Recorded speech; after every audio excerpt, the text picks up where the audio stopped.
Okay, so first off, we are going to learn how to put excuse my mess, I'm sure there is one. We're going to learn how to put the yarn on the pen. So back here, you will see a little needle-like thing.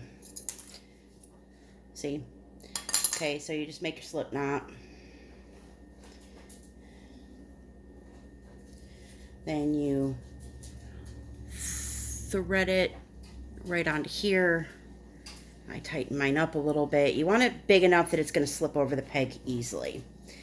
So, and then you just run it through the top half, then it'll poke out the bottom, and you just pull it through. So there's your slip knot. There's your loom pen. So your loom pen is on. Now, normally I would have, this is brand new so I don't have a mark, but normally you would have a mark where you're going to start, where you're going to finish. With this, you're going to go continuously around. So you take your loop and you put it on the peg, and then just kind of hold that off to the side, and then take your loom pen and go around in a circle.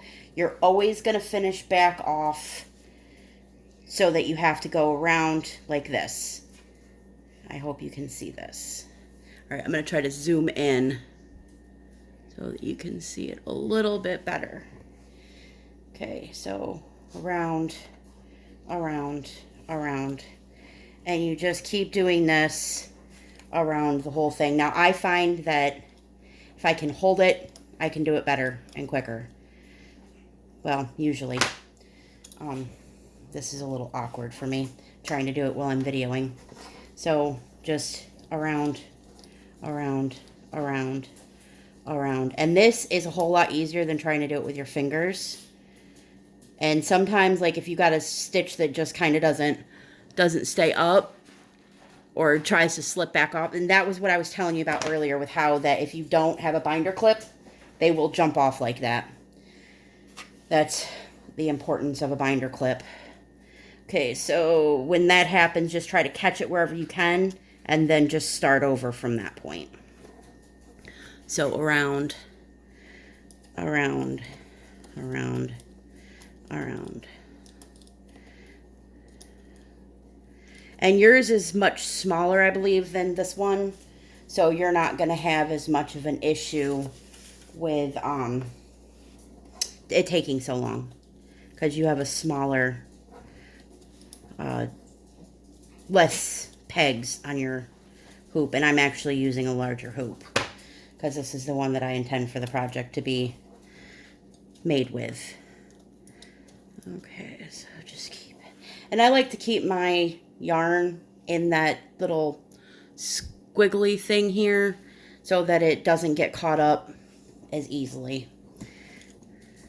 Like I said, it's a little bit awkward because I'm trying to record this and usually I don't try to record it. And I missed my binder clip already. Anyways, so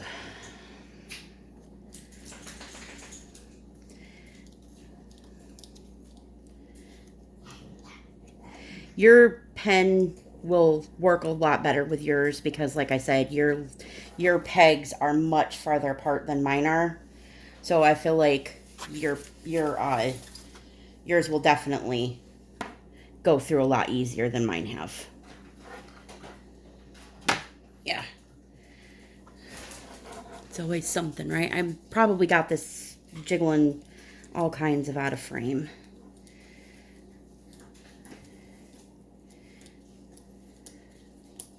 Let me zoom back out. Nope, that's in. Okay, back out.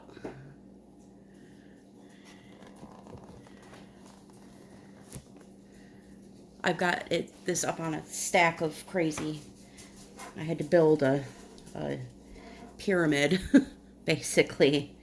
Okay, so just keep going around and around. And in just a minute I should be back to the front.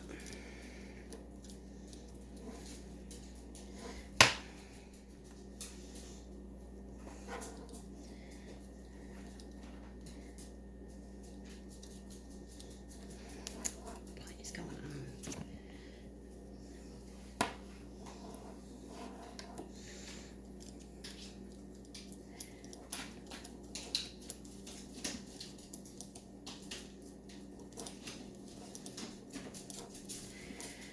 Okay, and then just come around. You're going to want to pull the tail of the first one off.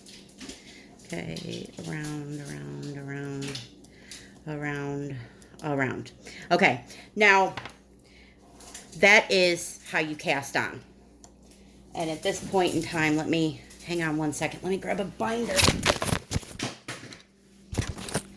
Okay. Okay, sorry about that little accident. All right, see now, find it right here. Clip a binder clip on right there. All right, now you would want to tuck all of these down. Just go around in your circle and tuck them all, just push them all, put all your stitches down. I usually do this when I'm casting on, but I figured it'd be easier for you to do it this way. Okay, so all your stitches are casted on. All right, so now with the loom like I have, the big one, the Afghan loom, that is when, for the Afghan loom, you would stop. You would stop there, and then you'd go around the other way. And that way it would give you a split between these two. So it would be a sheet instead of a whole round. But with the hat, you are going to want to complete another round. So you want to go from where you started and just complete another round all the way around. And this is what they call an E-stitch. And this is an E-stitch cast on and a beginning E-stitch. I'll show you what it looks like when you complete the stitch. As soon as I get all the way around here.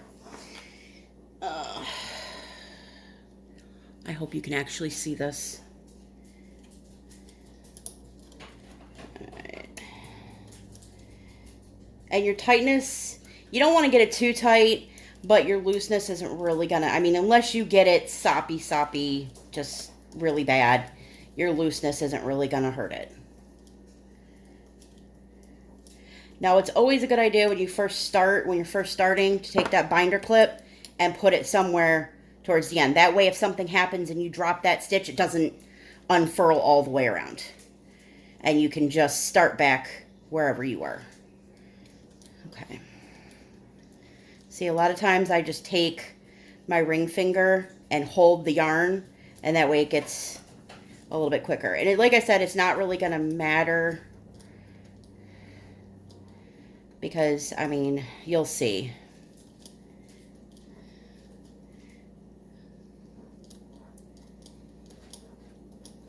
This is a little bit more awkward than the other loom. I'm just used to using the other loom.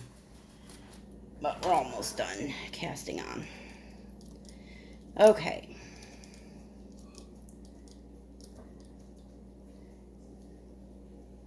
Oop, too much. All right, and then you'll get back to where you started. And this is where you started. Okay? So that's where you'll put the binder clip. Okay? And then, so now this part is done. That part's done. So you still want to have that, but it's done. And now what you do is, let me mark this with a start point. All right, start point is right there. And I'll just use that from now on for my start point. Okay, so now what you're going to do is you're going to come up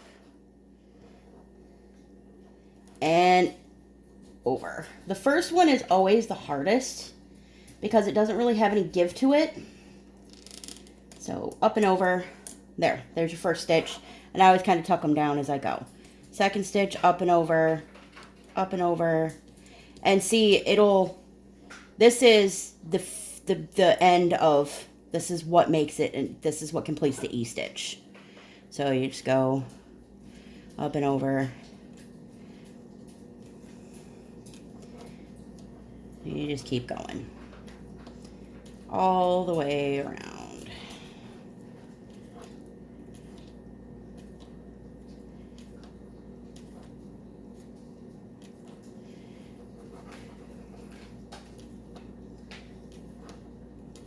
Like I said, it only takes a couple of minutes to complete a row.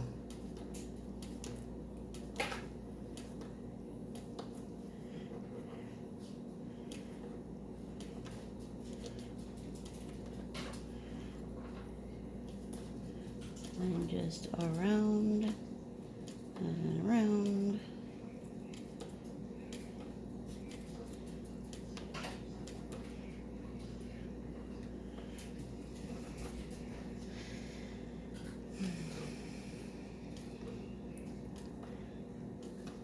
And you're going to have a little bit of extra play in it, but you kind of want that because once you wash this, it's going to shrink a little bit. So you want a little bit of extra play so that it will still fit on whoever's going to wear its head.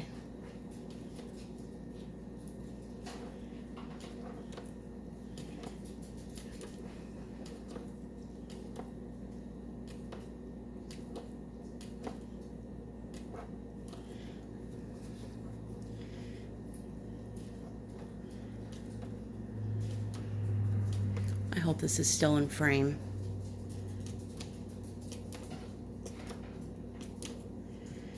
Okay, and then basically you're getting back to your start point. Now you want to be careful, and I always grab the yarn that's on the pen with my fingers and hold it so that it doesn't jump off. And then you've completed a row.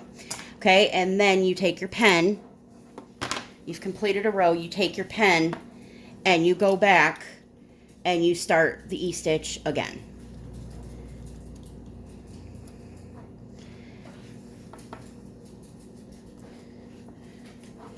And you just keep doing that until you get the length of the hat you want, and then you'll cast off. And this is just a basic E-stitch like I was telling you about. You also want to make sure that you don't get the yarn caught up underneath your stitching, because if you do that, it could be very, very bad. Okay. Because you don't want to have to cut yarn or anything. That's a pain in the butt.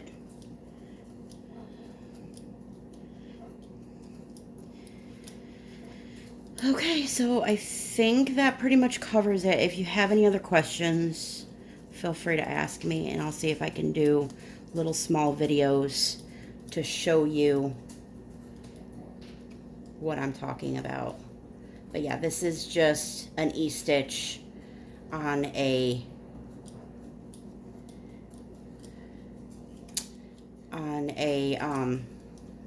hat loom. See, this is why you clip it so you don't lose stitches.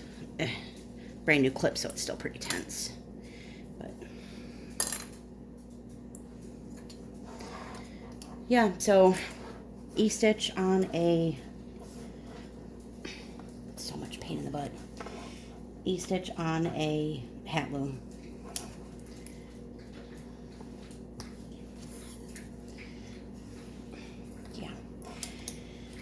This one's a little bit more, like I said, this one's kind of awkward because I'm trying to film it. It goes much, much smoother when you're not trying to get it at just a right angle for the camera.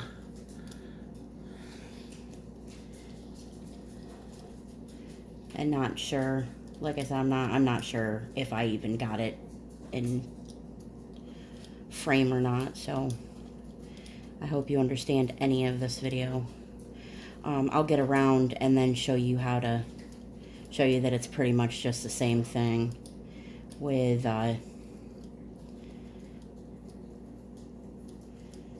your new row. And then once you get your other loom, there we're at the end. Once you get your other loom, I will show you how to reverse stitch or reverse it. Okay, so we're at the beginning. Make sure you can see. Okay, see, we're at the beginning, and then just up and over. I knock these down too because that gets them out of my way. Up and over, up and over. And sometimes you'll find your first few stitches are kind of tight, but they'll loosen up. And then everything, like I said, everything will go to its normal. And it's got a lot to do too with how tight you cast on and how tight you wrap and stuff like that. I mean, so yeah. And then it'll get longer and longer as you go. And then that'll curl down and do like exactly what my blanket that I showed you did. All right, there you go.